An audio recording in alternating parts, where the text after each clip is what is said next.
Fichtre! Mais que s'est-il passé dans cette grotte?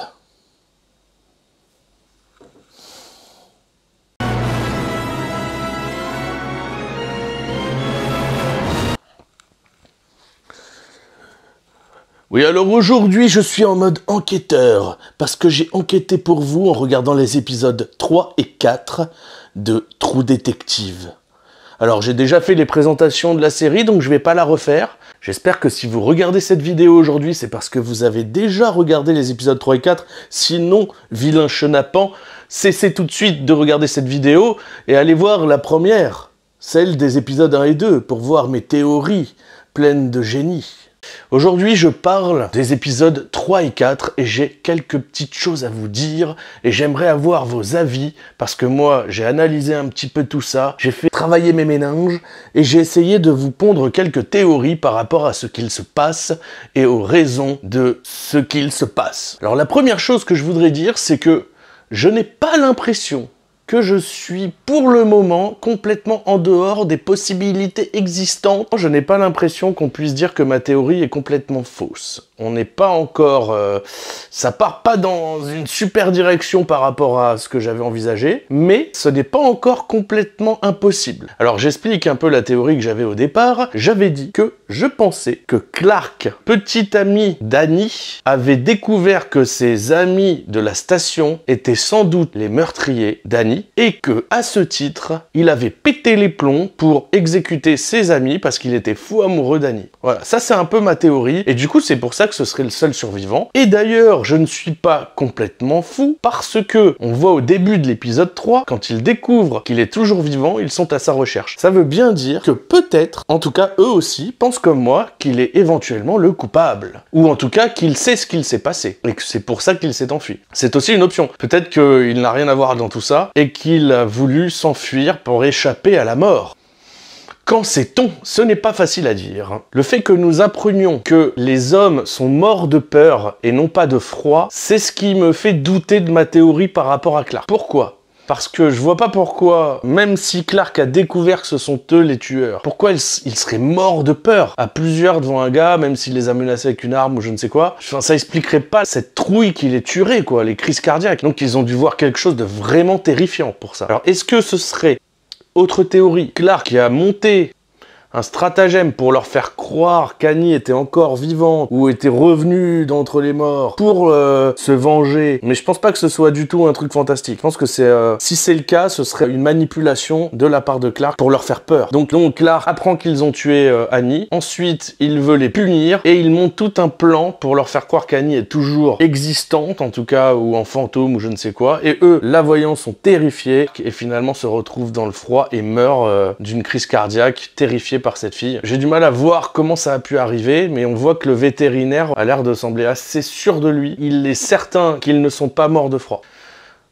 Ça avance dans la théorie. Ensuite, on a cette histoire de grotte. Mon Dieu, mais que s'est-il passé dans cette grotte? On voit qu'Annie s'est retrouvée dans une grotte avant. Alors, pareil, à un moment donné, je me suis dit, bon, peut-être que c'est pas Clark, c'est peut-être le gars Otis qui a cartographié les grottes, puisqu'apparemment, c'est dans la grotte qu'elle s'est fait tuer, et le corps aurait été déplacé en ville. Pourquoi ils auraient fait ça? À mon avis, c'est pour faire croire que c'est des gens de la mine qui ont tué Annie, puisque Annie, en fait, était une activiste qui cherchait à faire fermer cette mine. Et du coup, les gens qui travaillaient dedans, la moitié de la ville à peu près, s'en seraient pris à elle et l'auraient exécuté. Mais ce serait un moyen de faire croire que ce sont bien des gens de la mine qui les tuaient, mais en réalité ce ne serait pas du tout le cas, et ce seraient des gens de la grotte. Et qui va dans cette grotte? Le gars qui a cartographié la grotte et sans doute les chercheurs de la station. Donc on va un peu dans ma théorie quand même. Donc peut-être que les chercheurs de la station ont trouvé Annie dans la grotte, ils ont fait une découverte étonnante, peut-être qu'ils ont fait une découverte qui peut leur rapporter de l'argent, peut-être qu'ils ont fait une découverte qui est en lien avec le tatouage. Donc j'ai hâte du moment où on ira dans cette grotte, je pense qu'on va y aller,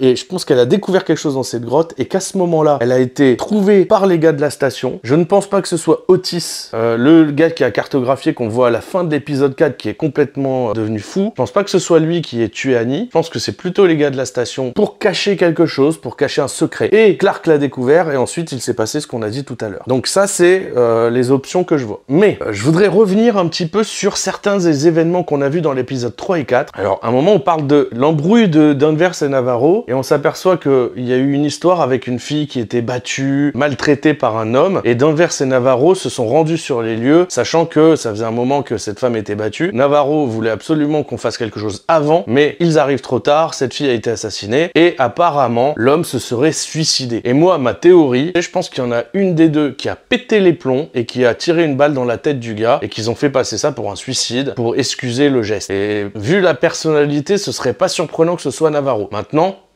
franchement, c'est peut-être pas ce qu'il s'est passé, c'est peut-être juste un moyen de nous amener l'histoire des délires un petit peu de Navarro qui commence à avoir des visions. D'ailleurs, dans l'épisode 4, on voit que sa sœur, ses visions la rendent vraiment tarée et elle finit par faire une grosse bêtise. Donc j'espère que vous avez vu la série parce que là, je vais spoiler. Elle se suicide, c'est atroce, on voit que Navarro en souffre énormément. Je voudrais revenir aussi sur d'autres points assez sensibles qui m'ont un peu interloqué. Par exemple, pourquoi Denver, Jodie Foster, cherche-t-elle à faire disparaître les dessins sur le menton de la fille qu'elle élève? Pourquoi fait-elle ça? Pourquoi est-ce qu'elle est dérangée par cela? Je ne pense pas du tout que ce soit du racisme, par exemple. Je pense que ça doit être lié à autre chose. Est-ce que ce serait, par exemple, parce que la fille qui a été assassinée, Annie, portait les mêmes marques et du coup elle ne veut pas la mêler à ça, elle veut la protéger en faisant ça? Je ne sais pas. Est-ce qu'elle a un problème avec la culture de sa fille adoptive? Je ne sais pas, j'ai pas l'impression que ce soit ça. Moi j'irais plutôt vers le sens de elle veut la protéger d'une façon ou d'une autre, pensant que cette culture peut lui amener un danger, pas par elle-même mais pour une autre raison, je n'en sais rien, par rapport aux enquêtes qu'elle a menées. On aura sûrement l'explication plus tard. Mais il y a un problème avec ça, quoi. Elle est vraiment très insistante pour qu'elle enlève ce tatouage. En tout cas, je suis persuadé que la clé c'est le tatouage. Je ne sais pas pourquoi. Est-ce que le tatouage était dans la grotte? En tout cas, c'est lié à cette culture, ça c'est sûr et certain. Et je pense que, enfin, on retrouve aussi ce tatouage sur le caillou du pêcheur là qui a disparu avant la mort d'Annie. Ce tatouage revient en permanence. C'est pas pour rien. Il doit y avoir un lien avec l'affaire. Si ce n'était pas le cas, il ne ferait pas tout le temps allusion à ce tatouage. Ça, j'ai pas encore de théorie là-dessus.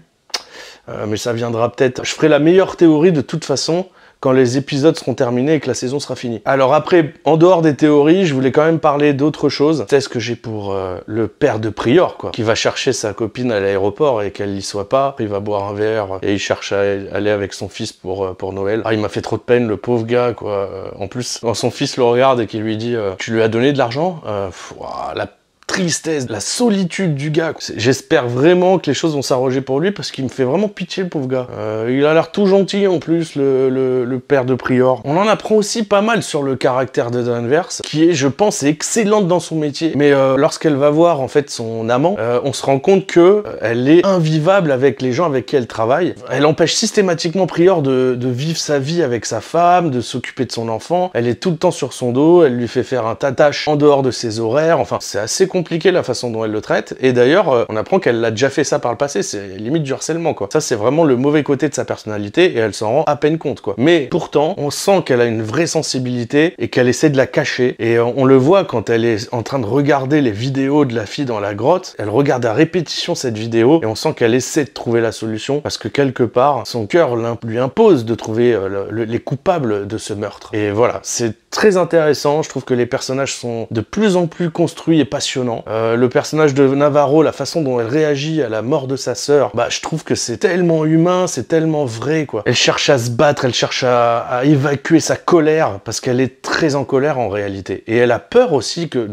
un jour ce soit elle qui passe par là, elle a l'impression qu'il y a une malédiction sur elle. Quand Prior lui demande « Est-ce que ça va ?» Elle vient d'apprendre la mort de sa sœur, elle lui dit « Oui, oui, ça va, rentre chez toi. » Elle ne dit rien, elle garde tout pour elle s'étouffe avec ça, et elle va quand même finir par en parler à celui qu'elle aime, là. Ce n'est pas avoué, mais c'est clair que la relation entre eux, enfin, ils s'aiment profondément, et lui, il est profondément amoureux d'elle, le mec du bar, là. Tiens à dire quand même que dans cette série, on a l'impression d'être dans un autre monde, tellement loin du monde que nous connaissons. On est dans un autre univers, on est sur une autre planète, on a l'impression, franchement. Tellement c'est dépaysant, c'est incroyable. Vraiment, je trouve qu'avec les épisodes 3 et 4, l'atmosphère de nuit se fait sentir de plus en plus pesante, en fait. Et on a l'impression l'impression que ça rend fou les gens. Mais moi, en fait, c'est juste que je me dis, si j'étais dans une ville où il n'y a pas le rythme des jours et des nuits et qu'on reste dans une nuit constante, on doit plus se repérer dans le temps, en fait. Ça doit être super compliqué. Donc voilà, moi, je trouve que cette série est très réussie. J'ai hâte de voir les épisodes 5 et 6. Et dites-moi ce que vous pensez de mes théories. Est-ce que vous trouvez que le détective a fait un bon travail? Et si c'est pas le cas, n'hésitez pas à donner vos théories à vous également. Je vous souhaite un très bon visionnage pour la suite de la série. Et si vous avez aimé cette vidéo théorie, n'hésitez pas à vous abonner.